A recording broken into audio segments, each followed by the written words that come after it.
एक रासलीला में चरित्र देखा था काशी में। एक गोवर्धन नाम का बहुत बड़ा डाकू था। उसने कभी राम कृष्ण हरि कोई चर्चा नहीं सुनी थी। कुल परंपरागत वो ऐसे चोरी का काम करना, हिंसा का काम करना ऐसे, पर भगवत कृपा से उसका नाम गोवर्धन ऐसा नाम पड़ा था, बड़ा परम पावन नाम। एक दिन राज कर्मचारी उसकी पीछा कर रहे थे क्योंकि वो चोरी वहां किए थे, तो सत्संग हो रहा था। तो करमैती बाई के पिता वो सत्संग कर रहे थे, बड़े उच्च कोटि के महापुरुष थे। उच्च कोटि का महापुरुष उसे ही कहते हैं जो भगवत चर्चा केवल भगवत प्रसन्नता के लिए, अपनी आत्म संतुष्टता के लिए, अपने भगवत अनुराग के लिए करता है। अगर भगवत चर्चा का लक्ष्य भगवत अनुराग नहीं है, भगवत प्रसन्नता नहीं है और आत्म सुख की वृत्ति नहीं है, मान प्रतिष्ठा धन या अन्य भोग वस्तुएं, फिर वो उतना रंग नहीं लाएगी। यदि केवल भगवत प्रसन्नता के लिए, भगवत अनुराग के लिए भगवत चर्चा की जाती है तो उसका प्रभाव सबके हृदय में पड़ता है, कोई कितना मलिन क्यों न हो। वो उसी कथा में आके बैठ गए। कथा वृंदावन बिहारी लाल की हो रही थी कि लालजू महाराज को आज मैया जब गौचारण के लिए गोविंद जा रहे हैं तो बहुत सुंदर श्रृंगार किया है। आज मोर मुकुट स्वर्ण के मुकुट के ऊपर विराजमान किया, मोर का पंख स्वर्णिम मुकुट है। अब वो चोर था, स्वर्ण की बात सुनते उसके एकदम सावधान हो गए कान। अभी 10 वर्ष के हैं, हाथ में लकुट दी वो भी स्वर्ण की, कमर में करधनी बंधी वो भी स्वर्ण की, बहुत हीरो से जटित बाजूबंद हैं, वक्षा स्थल में हार आदि आभूषण हैं। अब तो उसको लगा कि इतना धनी बालक 10 वर्ष का, हम इधर उधर चोरी करते हैं, अगर इसको लूट ले तो हम धनी हो जाएंगे। विचार तो बहुत बढ़िया बना, जो गोविंद को लूट ले उससे बड़ा धनी और कौन हो सकता है। बहुत ही प्रवीण बलवान चोरी में था। कथा संपन्न हुई। व्यास भगवान जो कथा कह रहे थे उनके समीप गए, परशुराम जी उनका नाम था। कहा तुम डरना मत। उनका मैं क्यों डरूंगा आपसे। बोले मैं अपना परिचय बताता हूं, मैं गोवर्धन डाकू हूं। कहा बढ़िया है भाई, तुम्हारा नाम तो बहुत बढ़िया है, हमसे क्या काम। पता बताओ, ये जो अभी धनी बालक की बात आपने की इसको मैं लूटूंगा।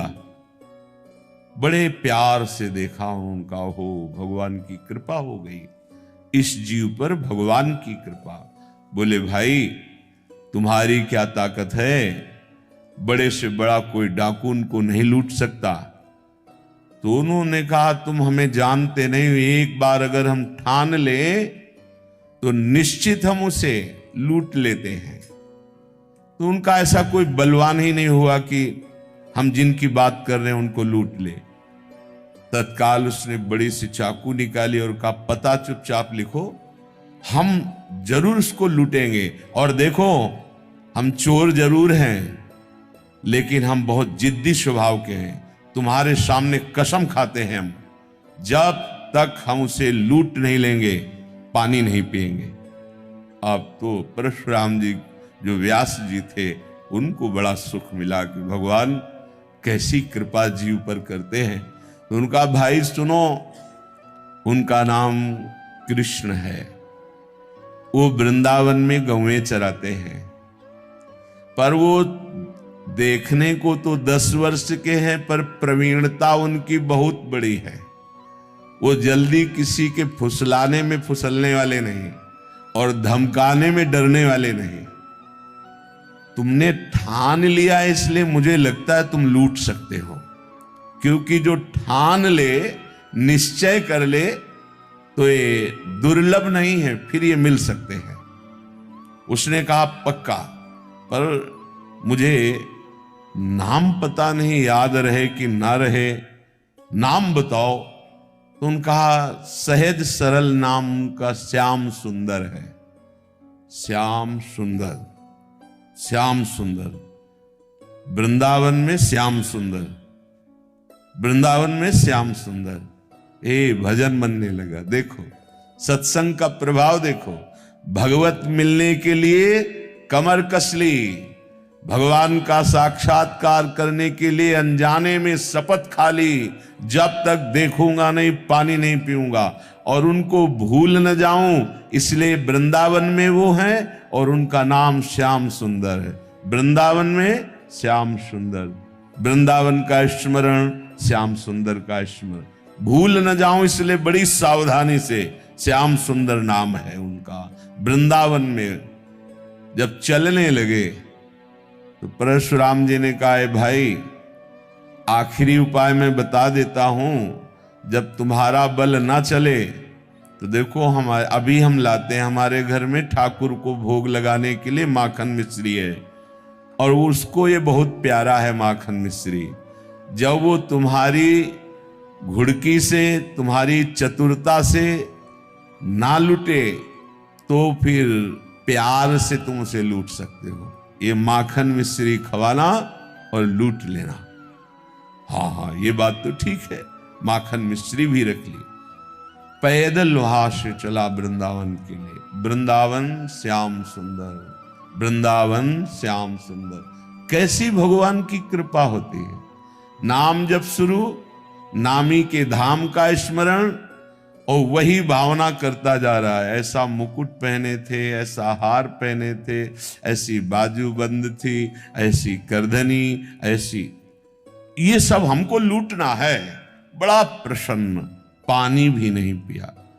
अब जब वृंदावन में आया, अब वो पूछता है कि श्याम सुंदर यहां गौएं कहां चराते हैं।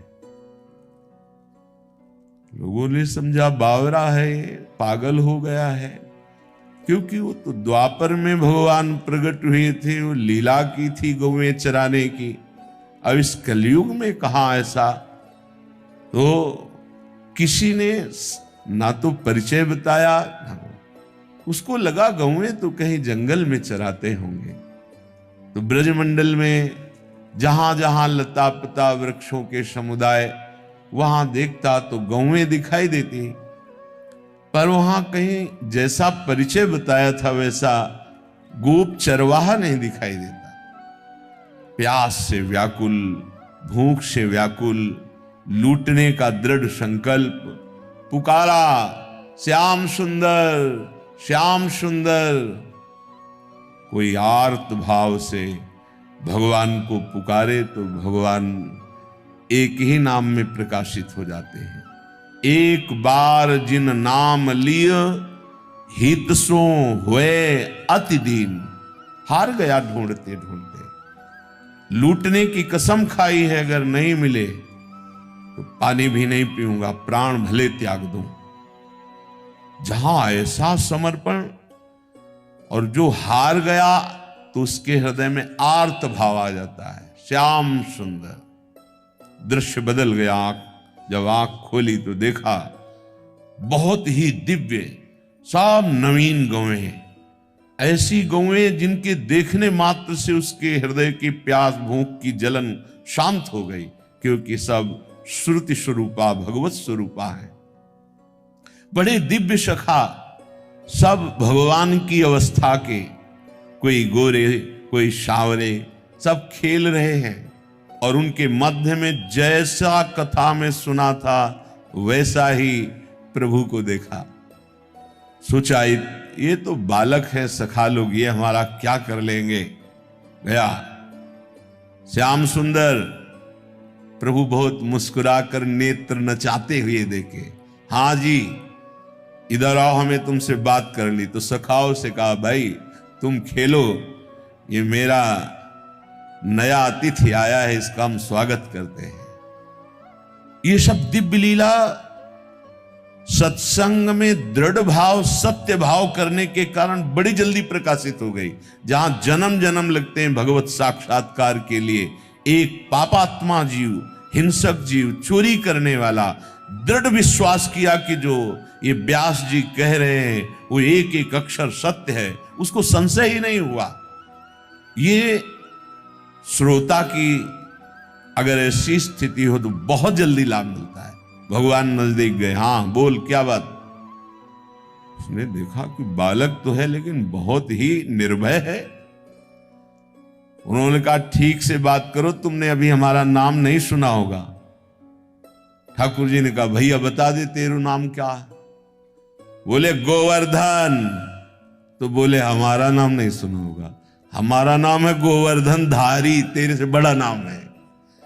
अब उसने कहा कि देखो बातें मत बनाओ, अपने मुकुट उतारो, बाजूबंद उतारो, ये करधनी उतारो, ये सब रखो, जानते हो हम चोर हैं।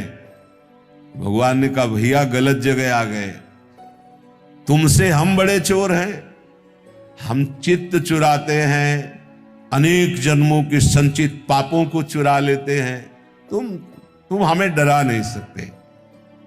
उसको बहुत प्यास भी लगी थी, भूख भी लगी थी। उसने सोचा कि आखिरी वाला दांव ये बहुत प्रवीण बालक है, जैसा पंडित जी कह रहे थे कि भयभीत भी नहीं होगा और फुसलाने में आ सकता है। अब तो माखन मिश्री निकाली और कहा लाला एक माखन मिश्री खा लो। प्रभु ने देखा, अच्छा तुम मुझे माखन मिश्री पवाना चाहते हो। प्रभु ने ले लिया। ये माखन मिश्री उन महाभागवत के कर कमल द्वारा भावना से दिया हुआ था। प्रभु ये जीव भटका हुआ है, ये सत्संग से प्रभावित होकर आपकी तरफ चला है, नाथ ये भेंट स्वीकार कर लेना। भगवान ने वो माखन मिश्री की, अरे ये परशुराम महाभागवत के द्वारा दी हुई, भगवान ने पाया और उसे कहा सुन, तूने भी नहीं पाया ना, थोड़ा पाले। उन्होंने कहा मुझे ये नहीं पाला, मुझे अपने आभूषण उतार। एक बार तू थोड़ा पाले धैर्य पूर्वक, मैं स्वयं आभूषण उतार के दे दूंगा। मेरी मैया के पास ऐसे ढेर सारे आभूषण है, तू और कहेगा तो तुझे और दे दूंगा। उस जीव ही चखा भगवत प्रसाद, सब अंतःकरण की मलिनता नष्ट हुई, प्रेम नेत्र खुले, चरणों में गिर। अरे प्रभु प्रभु, आर्त भाव से त्राहिमाम त्राहिमाम। भगवान ने कहा ये आभूषण ले जा। बोले नहीं प्रभु अब नहीं, मुझे जो जन्म जन्मांतर से सुख की आकांक्षा से हिंसा चोरी पापाचरण कर रहा था, आज आपकी कृपा से वो सब भ्रम नष्ट हो गया। हे सुख सिंधु प्रभु, अपने चरणों से अब कभी विलग मत कीजिए।